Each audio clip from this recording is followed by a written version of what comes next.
missiles ready and prepared for program. Our power will be demonstrated now.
send them all against Earth to destroy it.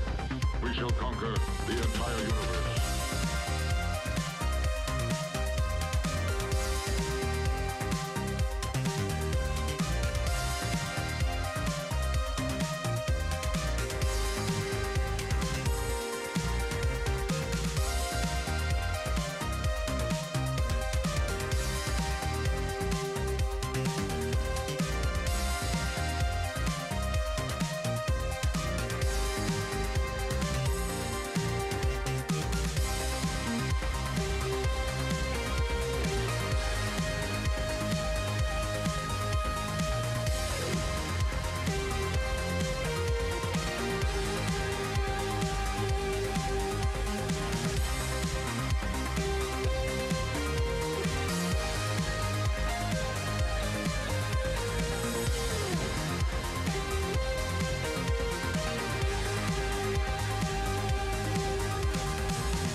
Good evening, everyone, and welcome to another nice evening here at the Watchers Brawl. Tonight we're going to have a little bit of a catch-up match between SkyeBurn and G1. I am man of class, and I'll be bringing you this match. But before we can actually get into the match, we have some other stuff to take care of, because obviously you cannot have a game without and teams without staff, working hard behind the scenes. So that's why today we have Espen here from SkyeBurn. Espen, how you doing? I'm doing great. How are you?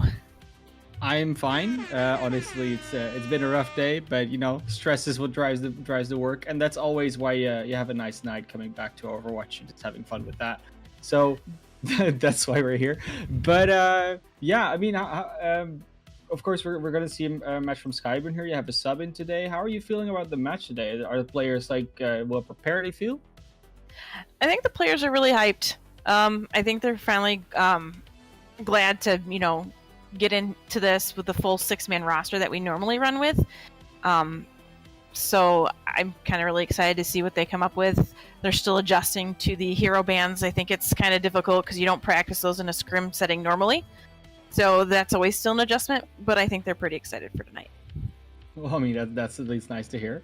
As you say, hero bans are hard to prepare for. Do you ever do scrims at all? Maybe against another team in the league or something like that? You say oh yeah, can we just do it with the hero bans, or do you prepare specific compositions in case certain heroes do get banned? We do not practice any scrims with hero bans at all right now, so it's kind of just trying it and seeing what we can come up with on the spot. See what sticks. They're a pretty smart team. I think they're a pretty smart team. They coach themselves a lot, and they work really good with our head coach, and it kind of comes together really well. Okay, well, that's nice to hear. As yourself, how long have you been doing things like this within Overwatch specifically? Can you repeat that? Sorry. Yeah, sorry. I was asking, how long have you been active within Overwatch in your current role? Not specifically for this team, but in general. I've been doing Overwatch and eSports into a leadership role since about April of last year. I've been with this team for about a month and a half, a little over a month and a half now. But I've held a bunch of different jobs. I currently work with Elo Hell as their general manager and an executive assistant to Jane. I also help advise on a different server with 3 teams that I kind of work with as well. But by far, this has been the hardest working with this team, just because it requires a lot more work than I've ever had to put into. But it's been the most challenging and the most rewarding. Yeah, you kind of get back what you put into it. That's always good to hear. But it seems like you're at least very, very in tune with the scene. It's always nice to hear from people. Is there any advice you would give to anyone else who's trying to get this sort of a similar sort of position as you are, mostly with managing or leading a certain team? I think for me, it was just kind of getting involved and taking the initiative to ask questions. Still new to this. I've only been at it for a year. And just making sure you're just reaching out. Don't be afraid to ask questions, because everyone out there has started at some point too. And most people generally like to help new people as it is. The community is really actually very helpful and likes to share their knowledge, from what I can tell. Okay, well, that's good to hear. I certainly always embrace that philosophy. I'm afraid that's for now a little bit going to be all the time we have. But if there's any shout outs you want to do, anything you want to promote, go ahead. We're all ears. Just a shout out to the whole SkyeBurn community. I know we got a bunch of fans watching today, and then just a good luck to the team tonight. Okay, well, thank you very much, Espen, and maybe we'll talk to you soon again. Yeah, have a good one. Thank you very much. Also joining me right now is my wonderful co-caster, Aries. How are you doing, Aries? Because it's time to get into some games soon. Oh yeah, it's gonna be great to get in here going. Sorry, I'm a tad bit late. Just got back from a math contest, but it's gonna be great to come back here and finally be able to chill and watch these 2 great teams battle it out here in this in the Watchers Brawl. Yeah, How have you been doing today? I mean, I've like I said, I was a little bit under the stress. Organizing a tournament doesn't go automatically, but we're getting there, so that's good. How are you looking at these teams, by the way? Because you've got SkyeBurn versus G1. Just heard Espen saying that they're really pumped for it. G1, of course, they are there in the lower bracket, so there's actually quite a lot more on the line than there is in the upper bracket. And G1 comes of a hot win of Serendipity, and then SkyeBurn came of a hot 3-0 loss against Baron Nation. Is there anything mentally you think they have the advantage here on G1 maybe, or like just they're on a streak, or is that not really relevant here? I mean, of course it's relevant. I mean, once you come off of a win, you have so much more confidence going into it. But also on the side of G1, you want to prove yourself again. So it kind of battles out how your mentality is facing towards if you're glass half full or glass half empty. I mean, it's how you look at the game, because you can come off of a huge win, really confident, or you can come out of it cocky, which is a different type of confidence. Once you're cocky, you're making these mistakes sometimes that cost you sometimes maps or even series, but once you're confident, you're making good plays and you're confident in your play to be able to go for this peak, go for this, backline pulse bomb, let's say, as where cocky, you'll just be really careless sometimes. And of course, going off of a 0-3 loss, you definitely want to have that sense of urgency with it. You want to be like, hey, we can do this, we have this, and we just want to bring it back and just do what we know what to do and just play our Overwatch. And you don't want to get bullied around. And that's really what it comes down to. It's definitely interesting you bring up that mental, mostly the attitude. So like how confident are you in a match, or how almost overconfident you become, because we did actually see something like that happen on Junkertown the other day. That was actually, which match was that? I keep forgetting which match it was. That was Crimson Crabs versus Magnaventus, where Crimson Crab was up 2-1 in the series, and they could have just closed it out there, or 2-0 maybe even in the series. But then they they only had to push a second time on Junkertown the first 40 meters, not even. They basically had to get to the first bend, and somehow they managed to sort of give that one away.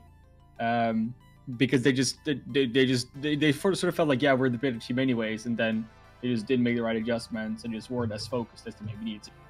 But then the maps afterwards, they just completely closed it out, which is very nice to see. But there you do see that a mental attitude comes in.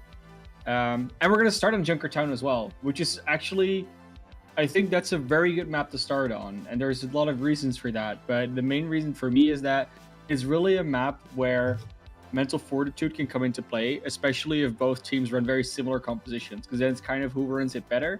And they can be compositions that are sometimes hard to break, especially offensive ones. If you put like the pirate ship up and it stays up for a long time, it can be very hard to break through that. So you really need to keep your wits about you in order to break that, and that can sometimes be difficult. Exactly, and like you said, mental fortitude, not getting broken over a play, or say you have this really good push that you want to do, or this really good composition that you're running, and then that composition doesn't work. That's okay. Go with another composition that will work, and don't be afraid to do something. I mean, it's one thing to compensate and get another composition going. It's another thing to keep doing the same thing over and over and over again. Like Albert Einstein said, the definition of an insanity is repeating the same thing over and over, looking for a different reaction. And if you keep doing the same thing and it's not working, maybe you want to switch it up, but don't get broken over having to switch it up. Definitely, and obviously we've seen things happening with the hero ban and pick system, where teams will sometimes ban or ban certain heroes or save certain heroes, and then they don't really play into it. So it for instance, we saw, I don't even remember which team it was, at some point we saw a Moira being saved or being banned, but then they didn't really play into that Moira not being available, and it kind of felt like a double cross, where they were playing like, oh yeah, so we play the Moira, we don't let you play the Moira, so we're gonna go DPS, so you cannot output as much healing, and then the other side would actually start playing more compositions that would deal better with Pharahs and DPS in general, things like McCree compositions and Anas, etc. Whereas that wasn't coming in, they just played standard 3-3, and then the whole point of banning the Moira wasn't really visible. So that was an interesting choice. But those are things, the same thing as what you're saying. You can try the same thing over and over again. They did that twice in a row on 2 maps and didn't do anything with it twice. and that made a very interesting dynamic where you're thinking like, yeah, you basically waste your ban on a hero that you're not gonna play against, but you're not abusing the fact that it's not there. Yeah, exactly. You definitely want to use those pick and bans to your advantage. Whenever you ban a hero, you definitely want to play with that. And if you ban something and you don't use that at all, then what are you really doing? And that goes with the saves as well. Most people will say, oh, the saves, I guess they're important, whatever. But they're really one of the most important parts of it, because whenever you save a hero, that's kind of like saying, hey, we have this really good composition that we want to use on this certain map, and we're going to use that. Unless you somehow miraculously ban or whatever the main focus of that if we didn't save it before. But the saves really come into play with it, because if you save, let's say, a Bastion for Pirate Ship on Junkertown, since we're about to play it, then you definitely want to play with that Bastion. You don't want to go away from the Pirate Ship. If you already have that Bastion saved, then that's kind of just a waste of a save or a ban. And it seems like we're talking a lot right now, which is not weird for you to think that as a viewer. But we're just waiting on the last player to get into the lobby so we can actually get started with this. But before we do, obviously, make sure you keep your eye on the MVP polls that will definitely be coming up. If you're on D Live, just hop over to Twitch real quick, click on the MVP poll, like if you want to vote for someone, and then we can have a fun contest. See who has the most loved or adored or most impressive player, according to you guys. So that's always fun to see. And other than that, obviously, never forget to follow the Watcher Twitter and wherever you need to, because we do appreciate it as a community.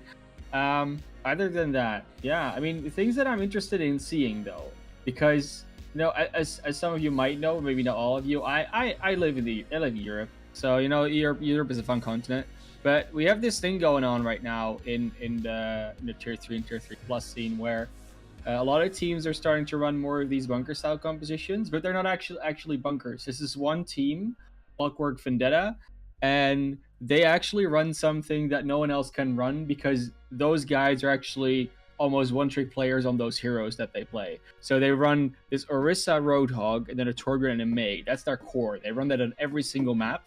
And then with that, they'll either run like a Mercy and a Hanzo, or Zenyatta and Ana, or something like that. The other two were sort of up for discussion, depending on where they play and what they play against. But it's a very interesting composition that is sort of finding its way, not those hero combinations, but especially the Orisa Roadhog is now finding its way through ladder especially. And it's really fun to see, actually. Not everyone likes it as much, but there seems to be some sort of shift going on. I don't know if you've noticed that, Aries. Yeah, definitely, especially with Ghost not coming in, and we do finally have the last player coming in, by the way, Ryu, and it's gonna be interesting to see how he's gonna be playing into this. But like you said, there has been a shift a little bit coming into this. I mean, people saying Baptiste is gonna be the Ghost Breaker, and every caster in the world saying yay, but It wasn't meant to be. Yeah, tier. But that's also an interesting thing, actually, because while we see these bunker style, these heroes are usually popular in bunker compositions, while we see them rise a little bit more in the meta or in pick rates, so you see them more in your games, we don't see as much Baptiste. He's not actually as much played, especially in the higher tiers, as you would think. It's actually Ana that does very well. So it's not necessarily that Baptiste enables the bunker compositions. I think that when he came in, people started playing bunker compositions again with Baptiste, and then they figured, oh wait, this can also work, and we actually don't even need Baptiste for it. So that is like where it sort of comes in, where yes, he probably like reignited the spark to play those compositions, but he is not key to making them work. Like the true key to it is mostly the tank combination and the other supports. It's not so much Baptiste, it's more the Orisa Roadhog combination with the right supports and DPS next to it. Yeah, and we will be going finally. I know you guys have been waiting for it, 15 minutes after. Yeah, 15 minutes after 8. Come on. Over here on like, the east side. they love it when we talk Aries. Otherwise, they wouldn't watch this, right? It's not about the players, it's about us. You guys, But it's not about the Overwatch at all. It's about us. No, I mean, come on, it's a game. No one cares about games. Everyone is likes how people talk about games. That's more important. So we're gonna have on the defensive side first of all SkyeBurn, Harry Hapa, Momentum Forge, Russian Cows. Actually, I think they might have switched it up. No, Russian Cows are Organic and Bowie. That is SkyeBurn eSports. And on the other side, we will have Team G1, which with Foster, Ryukuzan, Slick, Taco Ninja, Nebs, and Yams. Starting on the attack, looks like at least I wouldn't say a bunker style composition. This is more of an Overwatch League Stage 1 defense with a double sniper, solo heal Mercy. So what we'll likely see if things go south, Russian Cows switching over to a Zenyatta of some sorts, or they switch the entire composition up. But this is what usually would happen, double sniper. On the attack, I don't exactly know what they're going to run. Does look like some sort of double sniper dive, maybe triple DPS dive. No, it's going to be double sniper. With solo? Yeah, we have seen that work lately. Winston. Interesting. Yeah. And here we go, first of all, into this first map of this series. And what a nice shot there from Harry Hapa to open it up here. And SkyeBurn's going to take first blood into this. We're just going to go for a little bit of dive on the top side to get some poke damage. Emma is going to fall back right down. And let's see how SkyeBurn's going to hold this. They're able to get that nice D-Mech onto the D.Va there with a nice hook. And Nebs is actually able to get a nice kill there onto the opposing Hanzo on Organic. Hap is able to bring it back with that kill onto the Monkey Winston. And SkyeBurn's looks really well so far. And as soon as I say that, Ryu's able to get one, but Nebs is going to get traded back from it. Russian Cows has been doing really well so far. And that D.Va's just going to go for a dive there, and it's going to get dived right back. And actually going to get slept here. And there's going to be that res up for SkyeBurn onto Harry Hapa. But he's going to get decked right back down by Ryu. Anti-nade there. Great anti-nader coming in from Yams. Does go down, but that was a lot of pressure. And now Bowie's in a little bit of a rough position. Organic pulls it back, though. So they don't have actually a chance to pull this one back. Woo! We're in this fight. Wow. Does die, but I think Momentum might have another resurrection up. Not entirely sure about that. Yeah, our Momentum got another. Momentum's doing a lot of work here because remember, it's a solo heal Mercy. So Momentum has to be flying back and forth between all these heroes. Roduk, of course, not the hero you need to heal most. Does go down here, unfortunately. And that's a dragon immediately following it up from Neb, so no res can come in. Yeah, no res at all. And Momentum's actually going to go down. Speaking of that, Mercy and Slick's able to get two there on Momentum and Organic. And this fight is definitely going in the way. Oh, Harry Hapa, nice shot. Yeah. And they may be able to capture this first point. It looks like they may be trying to go for a contest here. They will get for a recontest. I think they have the time because the payload is still going to get all the way around that corner. They're already coming back from spawn. There will be... I'm checking if I can know where Ryukuzan is. Oh, yeah, he's all the way on the cliff. You see him standing on that cliff, like behind the rock? It's a very sneaky position. Does not get spotted, but doesn't need to be because Harry Hapa already takes down Yams, and that's the start of the fight. So Taco Ninja probably going to go for the res. Yeah, Slick's able to get another one. Taco Ninja is also going to be going down here, and that's that Mercy. And the Harry has been doing works on this point, or on this fight right now, able to get so much damage, and also his final kills. And this double sniper setup is going really well there. And as soon as I say that, Ryu's able to bring it back with one there, in that ledge position. Still there. It was just not taken out at all. It's now being spotted. It's a nice position, but Ford has been making so much space for Momentum to get those reses off. Just flies into the face of Ryukuzan. Didn't even necessarily need to kill him, but does it anyways. But it's just when he does that, then Momentum can just get the res off. That's very nicely done. But it's they're doing a good job of denying Taco Ninja the reses, because Taco Ninja was very notorious for getting all those reses off in their last matchup. They will now go over to this 3-3, still having the Ana because the Nano Boost is so close. But they do really need to make this one work. I mean, with Yam's already going down, that's going to be a rough one to pull off still. Yeah, it's going to be interesting because that Ana is down, and that's a crucial part in healing in this composition. And there's a nice hook there onto Ryu, and here comes that D.Va Bomb. See if we can catch anything. Oh, it's able to catch one there. Foster not getting anything out of his, and there's that Lucio down, and there's 5 seconds left on this payload. And let's see if they're able to pull anything out. G1, there's going to be that primal rage going to be popped out by Slick, see if he able to get anything. Organic's able to get Nebs here. And Foster's going to get demedic. Now it's going to be huge. That D.Va is taken out of this equation, and so is Slick. And Harry's going to get traded back, though, but I don't think it's really going to matter. And Yams is going to be going down as well with Taco Ninja. And that's going to be it for this first half on this. SkyeBurn able to hold on this first point. Really impressive defense. Very nicely done. I really appreciated that self-destruct and that dragon combo, because they followed each other up in such a way that, sure, even if the self-destruct hadn't gotten a kill, it already delayed them from setting up for their last attack, and then the dragon came in again, splitting them and delaying their setup. So it was just very much, they didn't really need to get kills of them. But just that zoning and that putting the delay on the last attack, making it so much more rushed, was very nicely done. So very nice defense there. Again, it's a very familiar composition that we've seen a lot of times being pulled out here, but they can still have a very rough attack. The payload did actually get almost to the last point there, so it is not inconceivable that they can be held here. But the first point is often not the one teams get full held on in Junkertown anymore these days.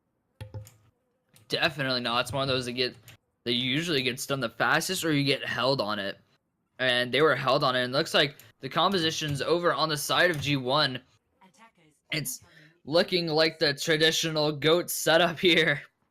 Not Welcome quite back. traditional. They will run the Ana, which is a bit different than the usual Zenyatta, and they might have some trouble taking out certain targets if they don't have that focus.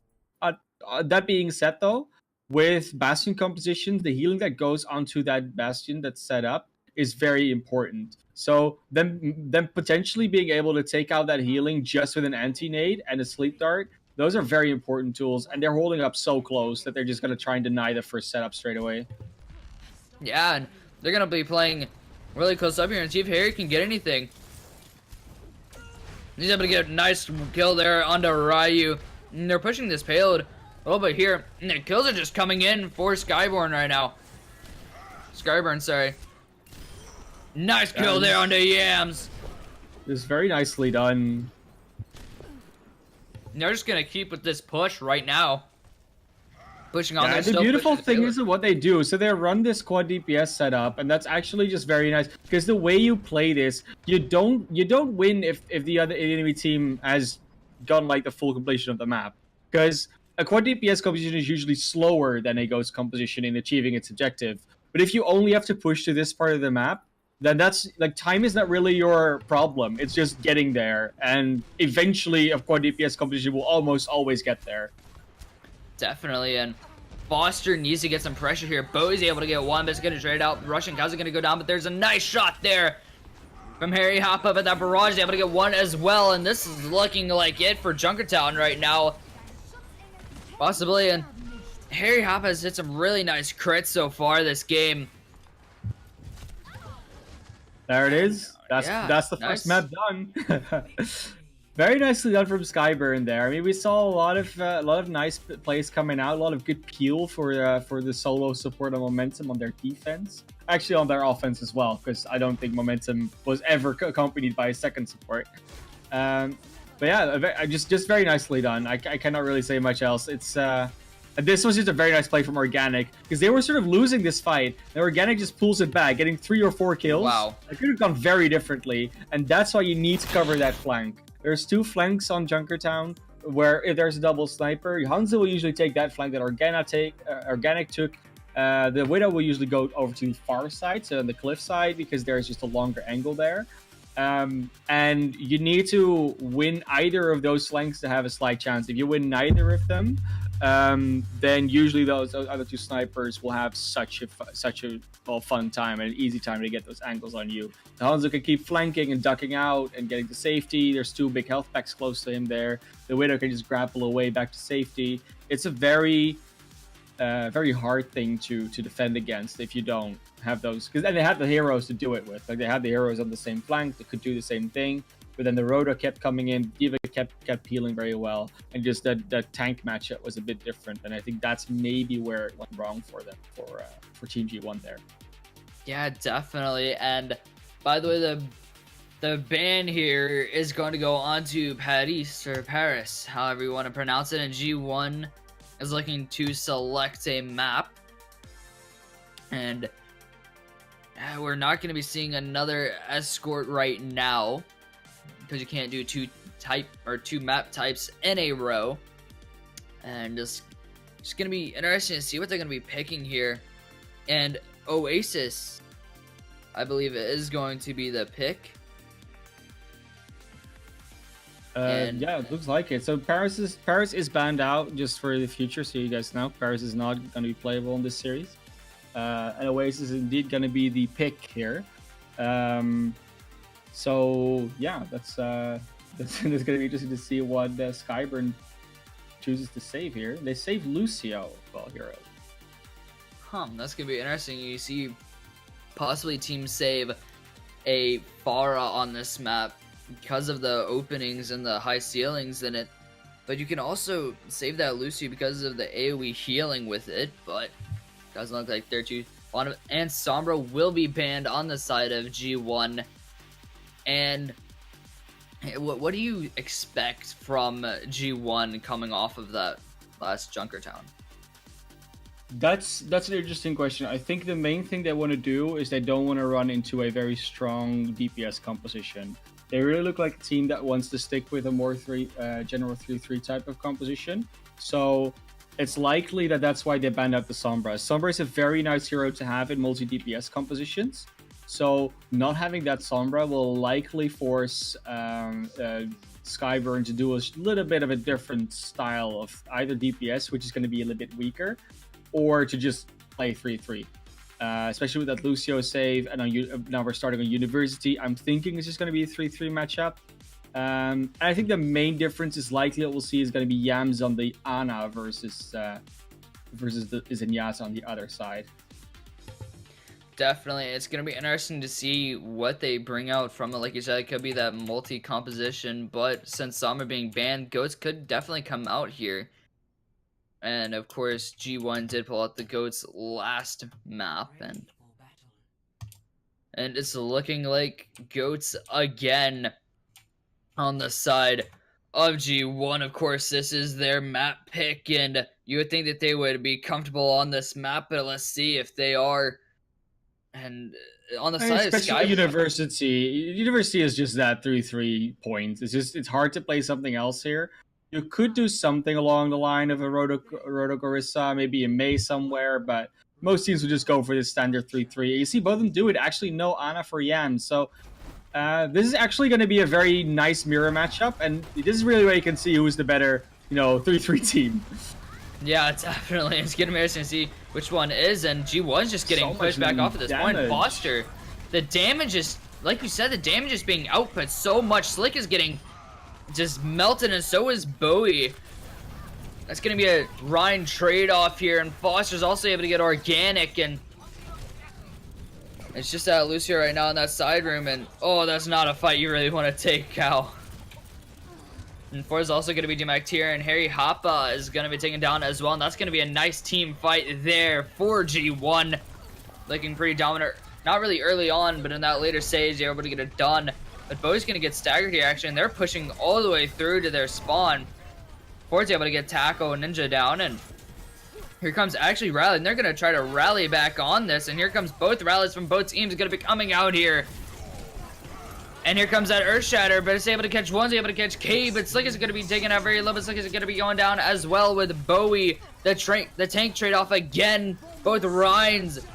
And here comes the sound barrier. He's going to be popped on the side of Taco Ninja, and here comes the Graviton Surge, and also the sound barrier on the side of SkyeBurn, and the ultimates are just being popped everywhere. Cave is able to kick down Ford, and Yams Transcendence is going to be able to stop them from damage coming in, and this has been a very, very interesting fight, and G1's able to take it again. Yeah, G1 just takes it again, and G1 really has this almost New York Excel-esque style of Goats, where they will let the other team sort of push into them, and then they'll sort of slingshot back in. Whereas it really seems like SkyeBurn just wants to be that Shock and Titans-esque style team that just runs at the opponent, like just aggressive, no stop, just we're gonna get you. And they don't really have the same sustain, it seems. They just can't finish the targets up quickly enough, and they don't know when to stop. They overextend a little bit. Definitely, here comes that Diva Bomb. On the side of Force, not able to get anything, and there's a Earthshot on the side of Slicks, not able to catch anything as well. Gabe's able to get organic, but that's going to be a really nice kill. But Foster, everything down here, he's getting some really nice healing, but Bowie's not at all. And Slick is able to catch 2 there. And G1 is just taking this flawlessly right now. They're taking it one by one, and it's just it's really a question of SkyeBurn not abusing their numbers advantages properly. They just keep pressing W at times where yes they can, but it's yeah. So they're trying to obviously go very aggressive, and it often will lead to a pick off like first for them, but then they keep on pressing in areas where they just even though they have a numbers advantage, they don't necessarily have to be pressing. They can abuse their advantage positionally and compositionally, and just in numbers, in a bit of a different way. So they were obviously also a little bit behind in ult economy most of that time because they lost those first 2 fights pretty convincingly, but that still wasn't enough. They couldn't get the follow up on their Graviton, and there were some other issues there as well. But they're gonna come in now with this. With the same 3-3 composition. It's interesting that we see Yams on the we see him on the dive goats morally with the Ana on Yams and Slick on the Winston now. So it's going to be a bit of a different matchup, but I get the incentive to go for the Winston because it is a more mobile map. Definitely, and Momentum's given a takedown here very early by Foster, and Foster's been all over the place. At least here on Oasis, and gonna be the battle on the point. SkyeBurn needs to get something going here. It doesn't look like they are really. And the damage is too much. Bowie's gonna be going down here, and that's a huge kill. Foster's gonna get teamed, but it's not really gonna be able to do much as Organic and Russian Cows is gonna be going down, and the rest of SkyeBurn, and like it's just G1 so much better with these goats. It seems like, and it's really working in their advantage right now. Yeah, G1 is likely also just going to keep banning up the Sombra in coming matches because they just want to play these 3-3 style compositions, not have to deal with the Sombra. We could potentially see a DPS composition come out from SkyeBurn on future maps, but they really don't seem to be wanting to play that over here right now. Not really at all, and their kills are just G1's so well done with these kills right now, and they're gonna. G1's just taking it to them, and SkyeBurn is not able to do much against it. And I mean, they have the ultimate. I mean, both teams do have a good ult economy, but when is SkyeBurn gonna be able to use those ults is the question. It's so hard to do as well because right now they do have the ultimates, but it's going to be harder for them to hit a good Graviton because the high ground control is so strongly in favor of G1. So Yams will never really be contested. Can just stand up there just for free. And we don't really have the tools to get to him there. So we're going to see Bowie now walk in with a Reinhardt shield, and they're going to have to try to get something out. Nice eat from Fort, though. That's actually something they really needed. That's huge. And speaking of huge, how about all the ultimates there? Yeah, the Shatter going to be coming out. It's not able to get anything there. Russian Cows are going to be going down here. And here comes a Diva Bomb. Fort's able to get one's able to get Taco Ninja. Cave's going to get really ill here, but he's able to get the healing back in the way. But G1 is falling right now. They're at 90% on the point. But they are going down like flies right now. And they may be pushing this over to 99, but it looks like they may be able to try to fight back for this. That does not look like it right now. They're just going to fall back from it. And SkyeBurn's finally able to take it back, and Yams just kind of threw his life in there. That was a very important Graviton eat there from Ford. Had that not happened, they might have been in more trouble because that Graviton was positionally correct.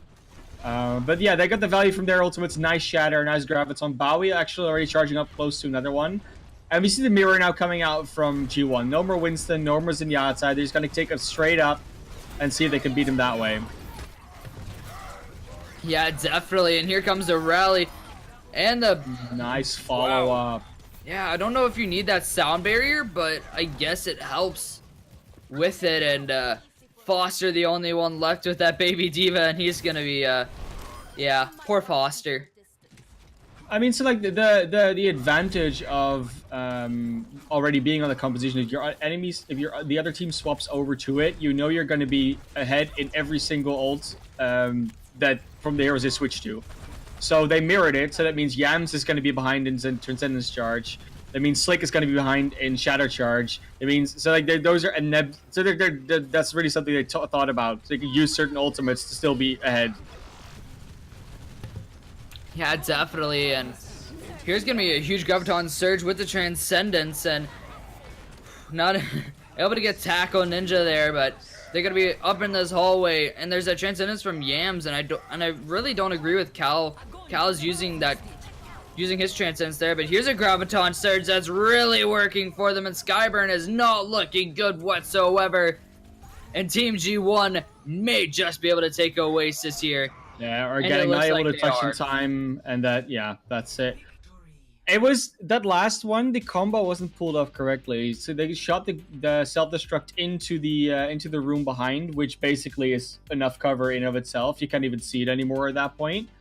But Ford does get the play of the game, so must have done something right. It's actually in this second to last fight. There's a lot of damage coming out here from Ford. Yeah, definitely. Just so much with that D.Va having that consistent shooting. And speaking of a lot of damage coming out, how much you guys doing the damage on that MVP button? Yes, that was smooth, I know.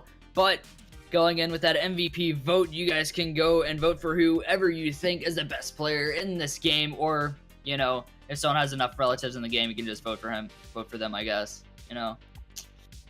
Yeah, I mean, voting for players. I mean, people vote for everything nowadays, so you might as well also vote for some players, right? Yeah, we're gonna see some more map bans, some more map picks, some more hero saves and bans coming in. You know, it's definitely gonna be happening right now. Of course, Paris was already banned. We cannot go to another control map straight away, and Junkertown is also, of course, out of the pool. Looks like SkyeBurn will not be able to go to pick Eichenwald because that's going to be banned out by G1 here. Makes sense. Eichenwald is a map where DPS competitions are more run most of the time, so it could be that G1 just doesn't want to have that option into them. But we can still go to, well, quite a few other maps, obviously. So it's going to be interesting to see what SkyeBurn picks here. They could go to an assault map. Or of course an escort and a hybrid, but I don't know which they're going to choose. They're going to go for Hollywood, which is another map, to be honest, where DPS and even bunker compositions are run nowadays. So it's very much possible that they're gonna not have a straight 3-3 matchup, but I don't know. I think SkyeBurn is not necessarily problematic in the 3-3 matchup, but they sort of played it in the wrong places at the wrong times a lot of the time. Which sounds a bit odd, but kind of what happened. So yeah, I hope they have a little bit of a better showing this time around. At least, you know, we are one in the series, so it's definitely not over by any means. Definitely not. But we'll see if they can make it.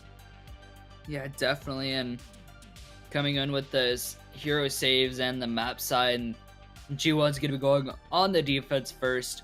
And they're going to be banning Lucio here. And let's see what... Oh, Lucio is actually saved, I believe. So he's not going to be banned. Saved. Sorry. Yeah. Thank you. No, it's not a problem. Not a problem. Just making sure there's no confusion over it. But yeah, we'll see. So we see Lucio being saved, which is a normal save. You want to run more 3-3 oriented compositions.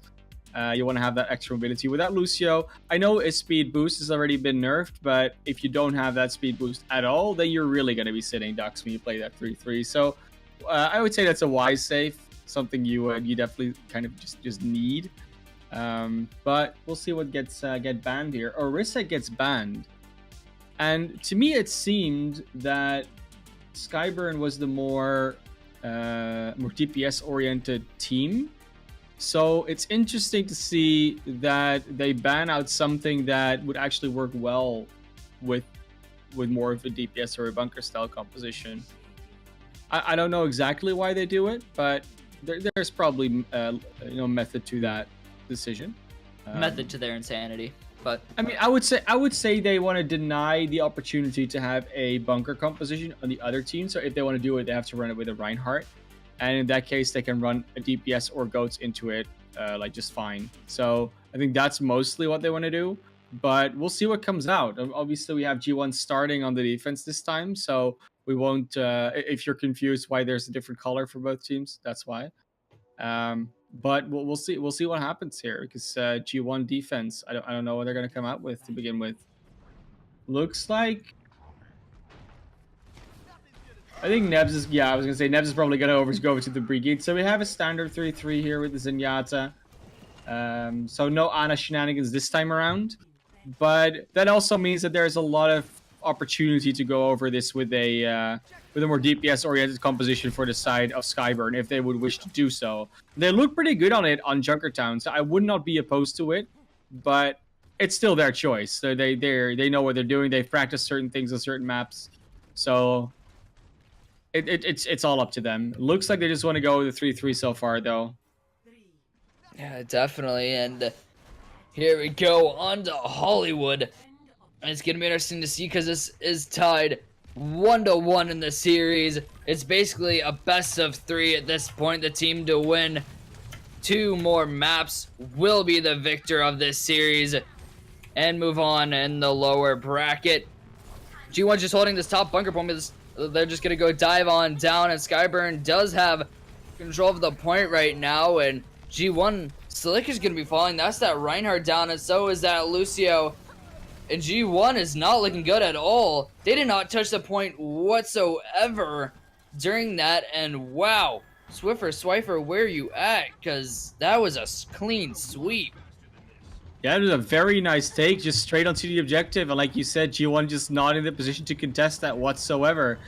Slick going down very early, and then, I mean, there's some buildings you can take cover in, but you need to defend that objective, and they just really couldn't. So very nicely done from SkyeBurn. Very nice to see that, like I said, they can actually play the 3-3 as opposed to what you might have seen on the past map. But now is where it's going to start to count, because now the payload's in movement. There's no static objective. Slick, nice charge on Organic straight away, and what a shatter to follow it up. Definitely. Here comes the double gen. Senna's going to be popped out, and Slick is down. And there's also that sound barrier, and SkyeBurn is just pushing through this right now, and they're able to get the kills just coming in their way. Cabe and Nebs are just going, they're falling to the ground right now, and G1's just getting pushed back so far.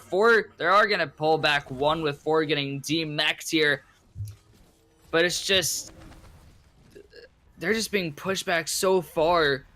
That's what happens though. Like they won that first fight, they lost that first fight so convincingly on the side of G1 that they're going to be behind in ultimates and in momentum for a while. So they really need to pull it back now. But this grab is just going to make them clean it up. Another one, I think. Nice grab coming out here from the side of them, and there's not much I can do to defend this. Slick is going very low once again, and there is just the Transcendence from Yams. A little bit late, but they use the Graviton afterwards, so they can just take it down, take another one, and looks like they're going to be fine here on the side of SkyeBurn. Just take this one. There is a lot of staggering coming out, but that sound barrier should really get the momentum out. Nice shatter from Bowie, just to clean everything up. There's going to be Yams falling. Nebs and Foster soon to follow. Like you said, they cannot even get a kill. I don't think more than 1 or 2 members have died on the SkyeBurn so far. They are just straight pushing through this with authority.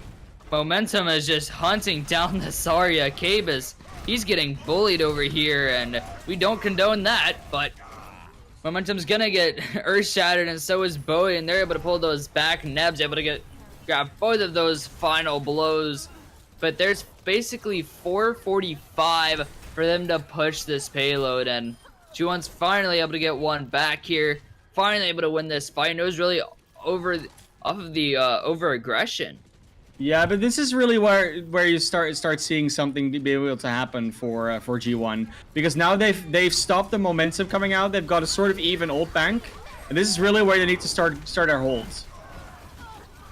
And that is not working at all right now. No, not at all. Clean sweep. Yeah, this is a very nice shatter opening it up straight away, and then you just you can't keep anyone alive anymore, and this is a really big problem. Yams was just not ready with the trance. Taco Ninja not with the sound barrier, was shattered anyways. So, but then again, so this is now they actually have an ultimate advantage. This is where they need to start pulling it back. Big ult combos. Let's see it happen.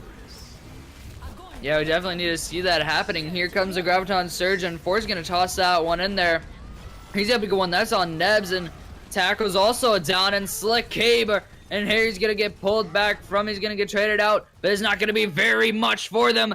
SkyeBurn is gonna be able to, not even able to get the sound barrier off, and they're able to push it to the end of it. They get 3 on it with a lot of time left in the time bank for them on Hollywood.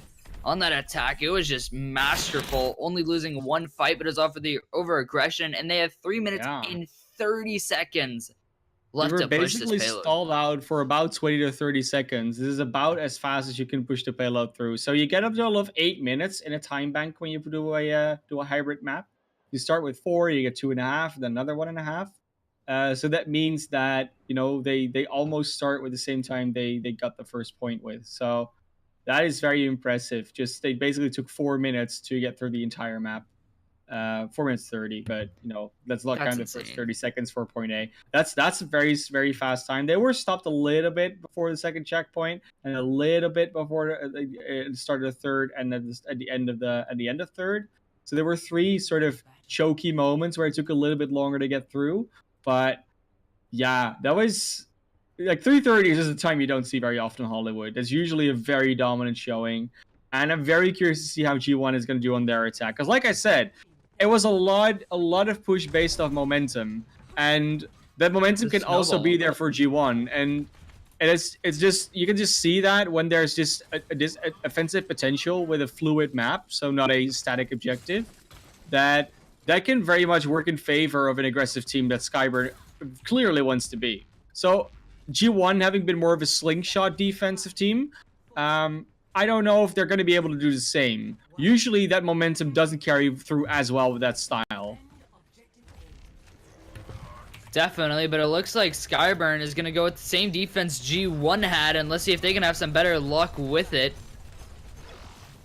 And G1's going to go over here on the side and maybe looking for the fight through this corridor, which is going to be very interesting. And Harry is able to get one onto Yams, and it looks like this fight is going to be spilling out here. Ford's able to get slick, and the kills are just coming in. SkyeBurn showing dominance right now. Yeah, the kill into Bowie there could be important. If they were able to regroup really quickly and come back, they could be there before Bowie is back, and that could really help them in their attack on this objective, because then they have essentially a member advantage, and the main tank is a pretty important one to miss. So that could be a thing, but I think Bowie's already back, so they're slightly slower. Yeah, he has made it back with his shield, but they could have run to the objective or something. They're gonna try and misposition them without pushing them up the high ground straight away, because now they're just walking up these stairs, and then Yams get picked off again, and Harry Hoppa can just jump down and shoot them in the back. They gotta find a different route of approach, and they're not really doing so right now. They tried the same thing twice, right? Yeah, like the definition of insanity. Albert Einstein couldn't have said it better. Doing the same thing, looking for a different result, and not getting it. I mean, yeah, you see that quote coming back in so many places. My favorite one is when they used in Far Cry 3. You know, that beautiful villain keeps saying it, and he keeps trying to do the same thing twice himself. Very ironic. But a nice back shatter from Bowie. That hurts. You love to see it. You also hate to see it, and as a commentator, you hate to say you love to see it. Yeah, honestly, that is one of those ones where I'm just, he can't keep getting away with it, but he does. So yeah. Poor Foster.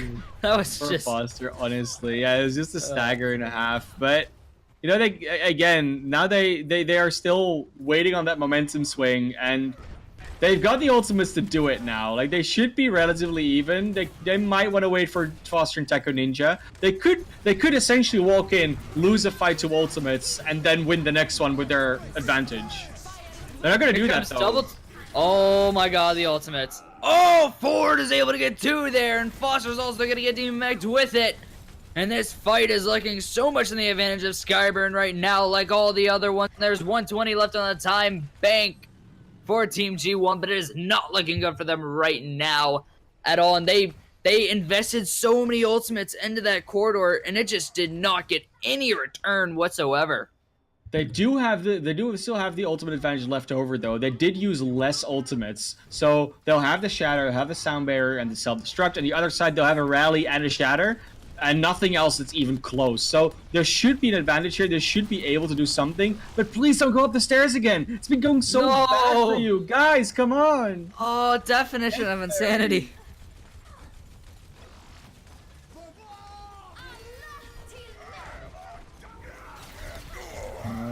Taco Ninja and Nebs.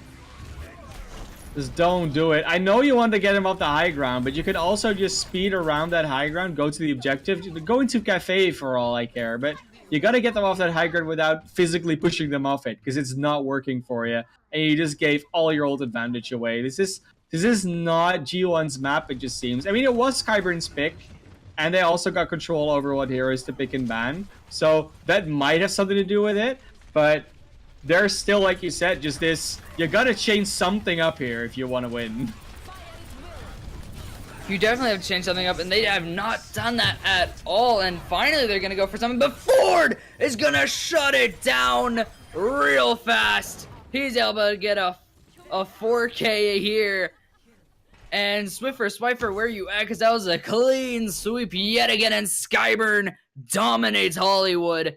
And they're showing why they need to walk the red carpet here in the lower bracket.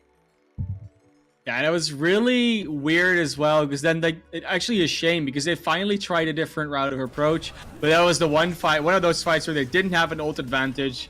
They were actually completely on the back foot ult-wise, so that was a little bit of a shame. Like I said, it's fine that you finally tried a different route of approach, but if they'd done it the fight before, where they actually had some ultimates to work with, that, you know, SkyeBurn didn't have, then that might have worked out a lot better for them. But, you know, what's that to be said? SkyeBurn is now up 2-1 in the series, and this time G1 has control over the map picks again, and we saw how that went for them on Oasis. So maybe they could take it to another control map and just even out the series again. Yeah, possibly, and you never know. I mean, the next map could be the last one.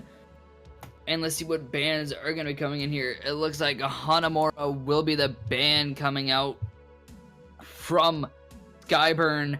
And it's going to be interesting to see what G1 pick for their map, as they do need to bounce back from it. Yeah, I mean, it's obviously Hanamura is not being banned, so there's still 1 2CP left in the pool, if I'm not mistaken. I think Anubis is still in there. But I mean, it might have been more wise to ban a certain control map that you wouldn't want to play, but we'll see what G1 goes for. I'm sure they're deliberating now. Like, sure, we won on control pretty convincingly. Should we just go back to there, or was it just an Oasis thing? But they do want to go to Lijiang, so that definitely tells me that they think they have more of an edge of control. And it did seem that way. I mean, the other two maps went very much in the favor of SkyeBurn eSports, not like a little bit, but like just a lot. But then Oasis went so far into the direction of G1 that I can really not blame them. I would actually applaud them for just realizing that as well. So yeah, very very good job. It's going to be an interesting one. Lijiang is not exactly like Oasis, but it has some similarities here and there. I think we'll just see a lot of 3-3 matchups again, but it might depend on the stage of the bans again. We don't know. Maybe they ban something else. We'll see. Yeah, and we will be playing on Lijiang. They banned the Sombra last time on Oasis, so I don't know what they're going to ban this time. Lucio is going to be saved again, which is the same save for SkyeBurn. It's just been the same for a few maps now, I think, for both teams. But what ban do we see coming out? That's the question. They banned Sombra once again. I think that's a fine choice to ban. I mean, if you just don't want to play against a hero that makes you unable to play the game, then that's fair. I mean, you could just say let's not play against that. Yeah, definitely. You don't. I don't know how much of a threat it will. I don't know how much of a threat it would be, because I don't think they have actually played against the Sombra in this matchup so far. aside from maybe their Junkertown defense, but their offense was more problematic than their defense because they weren't able to stop like get anywhere. So I don't know where it's probably just a competitional thing. They just don't want to play against Sombras because it's not something that SkyeBurn is necessarily running all the time here because they haven't been able to, obviously. Yeah, definitely. It's been with those DPS compositions that they've been playing really light out so far. And it's going to be interesting to see what they're going to be pulling out here on Li Zhang. And what compositions do you really look for? A night market, it's either 3-3, maybe a dive 3-3. I've seen May 3-3 come out, so it's Snows, as people will call it. It's actually 3-2-1. Obviously, can't see anything in the Sombra department, so I'm not expecting DPS compositions to come out. But you could still do something of the sort. You don't have to necessarily go for it.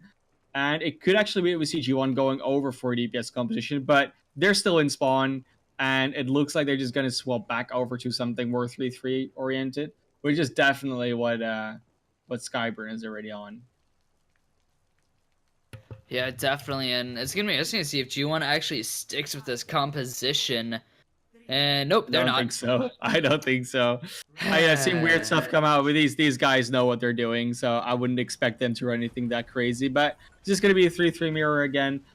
That being said, on Control last time, that went very well for G1, so let's see if they can pull that momentum back. Yeah, definitely, and Foster going to be taking down to half HP right now, and Taco's near going to be going down as well for him, and these shields are getting really low. And see what's going to be happening here, and the damage from SkyeBurn is just too much for G1 right now, as they're just getting totally dominated. And what a nice fight there. Like I said, the damage just coming out heavy from SkyeBurn and able to take it. Yeah, definitely SkyeBurn doing very well here, just making sure that everything is taken care of on their side. You know, just is playing the 3-3 in a very nice way, and it's working out so much better for them. It's like Oasis was just a warm-up, and they realized it wasn't working, and such a nice move from Ford. Cave immediately taken down. You gotta check your corners, guys. You gotta check them. Ah, come on. Especially, I come from CSGO, so I check every corner in every game, and there's a very nice team kill there. And like I said, coming from CSGO, I check every single corner, no matter what, but it's gotta happen. You gotta check corners, especially in this. They already got flank shattered by Bowie on the last map. You gotta think that they know that these plays are possible from SkyeBurn, so keep checking those angles. And they're not afraid to do them at all. Here you go into this, and there's a nice shatter.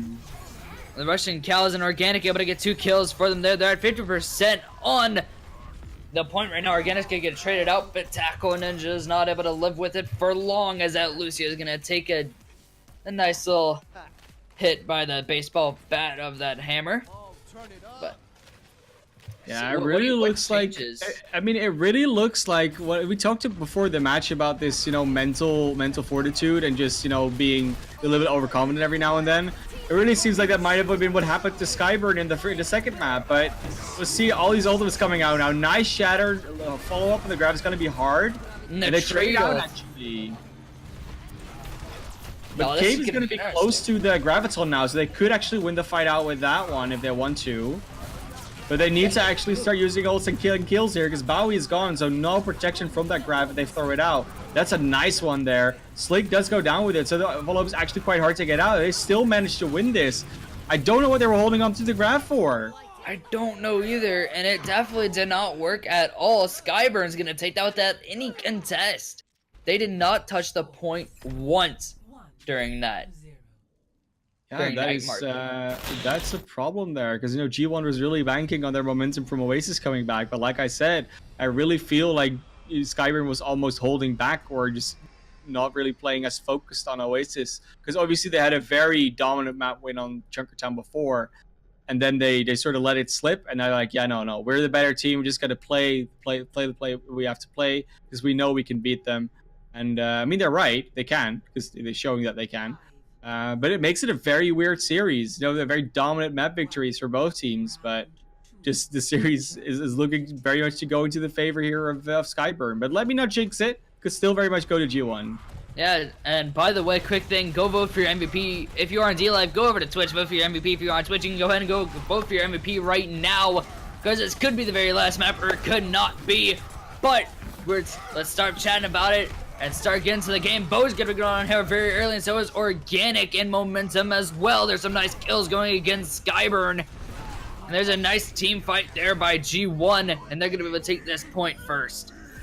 Yeah, they're taking the one back. This is the classic 3-3 point. This is where Heavy was always very popular in general. So Reinhardt Zarya, no strangers here. But G1 actually capturing the first objective here. So they could still pull it back. Like I said, I don't want to jinx it. So let me see what happens here. But they're not running maze on either side. So getting through the choke is not going to be the issue. But there's going to be so much damage coming in now, nonetheless. And what a shatter from Slick. It's going to clean it up. I mean, they don't actually get so many kills from it, but they do actually. I mean, they hit the nice shatter. Taco Ninja actually going a little bit deep for that one. Now we see Organic just booping them off the map, being booped off the map. Nebs with a nice flail shot there. And they're going to be able to defend for a little bit, but they're going to back off a little bit. Because they don't have that speed boost from Taco Ninja, so they will have to have some leeway to get backwards. Otherwise, they'll be a momentum disadvantage. Taco Ninja now being back, though, they can get back into the proper 3-3, but they'll be in a little bit of an old deficit here.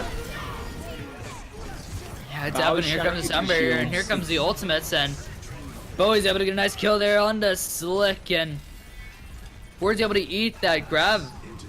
That's the second time he's done that, and Foster's going to be demeched here, and G1 need to find something. Caves, that's not something you need to find, and Yam's also going to be going down here. That's not good for them. G1 is crumbling right now, and SkyeBurn is able to take the point. Like you said, they needed to find something, but all they found was death. Yeah, no, they obviously a little bit morbid. I'm sorry, but they do actually build up quite a nice bit of ult percentage, and they get some ultimates back for it.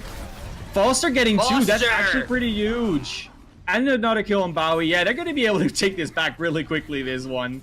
That's nicely done by them. Yeah, definitely, and Foster really opened that up for them with that double kill, and also Bowie gonna be taken down there, and those are the 3 kills that they definitely needed, especially on those huge heroes. Bowie with that Reinhardt. And only with one ultimate as well. Like, that's the beautiful thing about it. They only use the self-destruction. Now they'll have so much in the reserve, and the first things come really out. No shatter hits this time. And they definitely, and like I said before, G1 need to find something, but SkyeBurn's actually looking to go behind them on this. Harry's able to take down Slick, and the kills yet again coming in for SkyeBurn, and they're able to take this point back. I mean, they needed to take it back there, because otherwise it would have been 100% straight away for G1. They had to touch for that overtime, so they're actually managing to win a fight, sort of 5v6 there, which is very impressive. But there'll be very nice ultimates coming in for G1 here. They have some time to work with. They have ultimates to work with. And they're just going to push in here with the sound barrier. They have a Graviton up, not being eaten this time. And will they get the follow-up? Well, Bowie goes down. That's a big pick. Yeah, and he's been going down first a lot. And that is something you do not need from your Reinhardt player. And Ford's going to be going down here as well. Slick is also down, and SkyeBurn is going well here, but going off of that last fight, SkyeBurn was able to get their 2 of their players behind. Enemy lines just collapsed on them and gave them no chance of escape. And here's a huge Earth Shatter. And looks like they're trying to capitalize off it. Foster's able to get 1 here. Bowie's going to go down. And yet again, that's something you do not want. Yeah, they just have that. They have so many ultimates as well. Like, they can just keep building them up because they have the time to do so. Harry Hapa will have the grab. I don't think he'll get back to time to properly use it. And they're not. Yeah, they can't get it. And it's very nicely done for G1. Like, they actually played it relatively patiently. They forced out a lot of ultimates from SkyeBurn at sort of inopportune times. They took very, like, scrappy engagements very quickly because they already had that 73%. So all they needed to do is just take them. Just take those fights very quickly. Make the other team use ultimates. Even if you lose those fights, you're still going to be at an ultimate advantage in like very quickly. So very nicely done there from G1. And this is the point where it's going to get interesting, because this is the one where 3-3 is not always the strongest to play. This is likely where you might see some Winston or Wrecking Balls things coming out. I don't know if this is the one that SkyeBurn's going to run out with. It is. So we're going to see the GOATs versus a triple DPS composition. No Sombra, because that's obviously been banned out. But this is still a very interesting composition, and Sombra can actually be very detrimental to a Wrecking Ball. So more freedom for Slick here. Yeah, definitely. And Russian Cows is getting hammered right now, but he's not going to be taken down here. And SkyeBurn is gonna have control of the point right now, but do not have a lockdown. Neb's on that far, and there's definitely a pharmacy heavy map here, and see what they're gonna be able to do with it. Fox is able to take. Is gonna be going down here, but Russian Cow's gonna trade it out from him. Fox is gonna be right back up by Taco, and SkyeBurn's able to take control of the first point. I mean, don't mind losing the point first, because you wanna just take them out and then win on ult rotations. They're not able to get the kills here. The damage is not coming out from Nebs, and Nebs is focusing on, I would say, the wrong targets. Does get Russian Cows again, but there were so many people on the point that he didn't put the damage in, so that's why he's also not yet at that barrage, which he maybe could have been, and Nebs actually takes him out. Taco Ninja will also not manage to get out, and that's a bit of a disappointing fight here for G1. Harry just able to do the cleanup there. Yeah, I mean, very nicely done from Harry, but like you said, I mean, they took position on the point, which is what they'll always do that when they're 3-3. They don't really care when you're at the triple or quad DPS. You just want to take them out. But they're going to go back to just 3-3 because now, you know, they lost that first fight. They just don't want to try it anymore. And I feel like they shouldn't have tried it in the first place, maybe, because it's just not their style. I would rather have seen them go for more like the Winston goes or something like that. That was way more in their wheelhouse. Yeah, definitely, and you want to play to your strengths and not to your weaknesses, and they definitely tried to play to their weaknesses, but not really working. Here comes the Gravity, see if they can get anything from it, but it doesn't look like it's Slick. Is able to take down Bowie, and there's a nice kill there from Ford, able to get a double. We haven't been shortchanged of those today, and the kills are coming in awesome for SkyeBurn right now, able to get the team kill, and they're at 75% on the point right now, and if they win this, they win the series here in the lower bracket and win the series 3-1. And wow, G1's their back is up against the wall right now. No this could be the last fight. I mean, they're close to Yam's Transcendence. That might be fight winning for them, but they really need to get in there now. But when Slick goes down early, that's no bueno, and Nebs also goes down. Momentum's actually going to get traded out here. And here comes that Diva Bomb. See if we can get anything huge. And it's not able to get anything. They needed it. And it is all crumbling apart. SkyeBurn is looking dominant right now. And overtime ticks down. And SkyeBurn escapes with a 3-1 series win over G1. GG's coming out from both teams. And what a GG it is. Yeah, and it was, like I said, it was looking quite okay for G1 after the second map. But then they couldn't do anything anymore, and SkyeBurn just picked it up. It really feels like SkyeBurn almost, like, more dropped the map than G1 won almost. That's kind of feels like it, but nonetheless, well played by both teams. You know, obviously, you can't win every series. It just always has to be a victor and a team that didn't win, basically. So, unfortunately, that will be goodbye to G1 for this edition of the Watchers Brawl. And SkyeBurn will move on into the lower bracket, which is very nice for them. We saw, of course, talk to Espen before. This is very enthusiastic about the team. So, the team will also be more happy now, because obviously when you lose, might be a little bit more down. So, that's going to be a party in the voice chat, I can only imagine. But, yeah, nicely done from SkyeBurn, and we'll see who comes in to chat with us, because probably we're gonna have a post-match interview, Aries. Yay! Who would you like to conduct the interview? I mean, hey, it's you did the pre-one. Get here. I did the pre-one. Yeah, Harry. Go ahead, man. Harry Happa. If that's how you say your name, I kind of struggle with it a little bit. Yes, sir. No worries. But how's it? Congratulations on that win and moving on in this tournament. What are you guys' like energy levels right now after that match? Feeling pretty good. Honestly, we were a little sloppy on that second map on Oasis. After that, we really just decided to focus up and kind of take it to them. Yeah, definitely. You guys did struggle a little bit on Oasis. And what I kind of want to touch on that. What changes did you guys make from Oasis over to Lijiang to able to close it out? On Oasis, our pre-fight calls and comms just weren't really there. In GOATs, you really have to all be on the same page doing the same thing. Because we played Junkertown previously, we were just kind of all doing our own thing on GOATs, which isn't really what you want to do. Just weren't focusing the same targets or making the right calls. But after that, we had to just talk things over, knew we could play GOATs better, and yeah, just made the changes.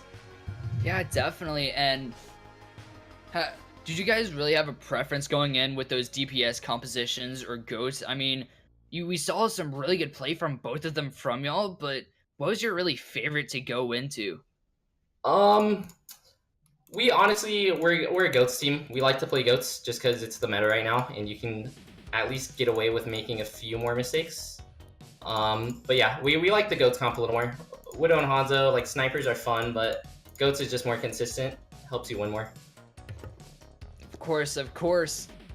And what are your thoughts moving on so far, carrying all this confidence, I'd say, going in to the next series? I mean, what are your thoughts going into it? We're looking pretty confident.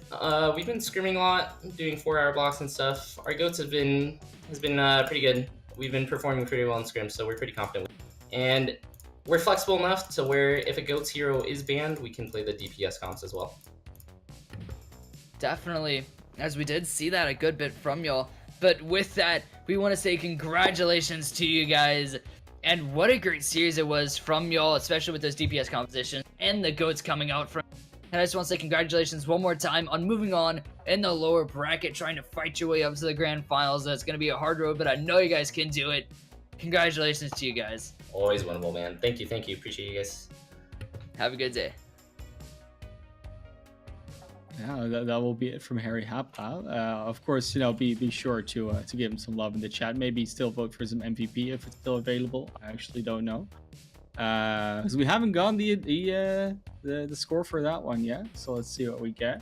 But yeah, nice series. Obviously, their next match will be actually pretty soon. I don't think it's that far away because this match was rescheduled, so it wasn't a original daytime. I think they actually already have to play again tomorrow against the Crimson Crabs. That match will be taking place at 7 p.m.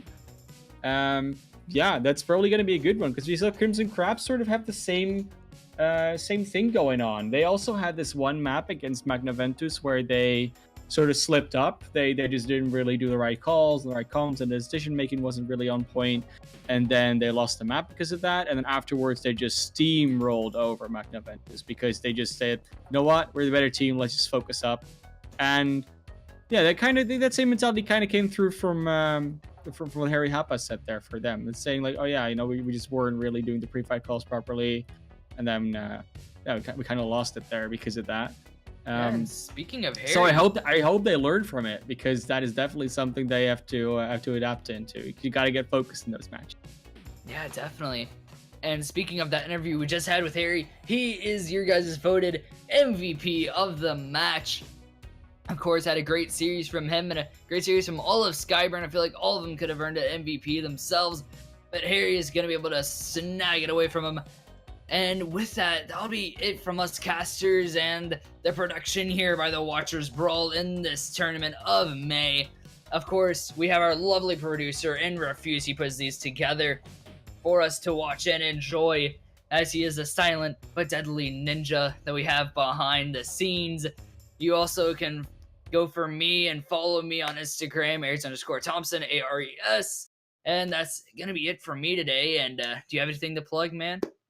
I mean, I can always plug my own Twitter and my own Twitch. What I really want to plug is we have a pretty big tournament coming up this weekend. I'll be I'm producing that, so I'm happy if you want to follow that. It is a little bit early for you guys, mostly a morning thing, but go over to monkeybubbleow.com or just go to the Twitter and find it. Like I'm also linked in it, so you can find me on Twitter at manofclassow. You can also follow it there. But it's going to be a pretty good video tournament. You're going to see the best teams in Europe that aren't in contenders yet face it off there. So definitely give that a view if you want to. Maybe you can see some Torbjorn being played because I know there's. Kidding, it's going to happen.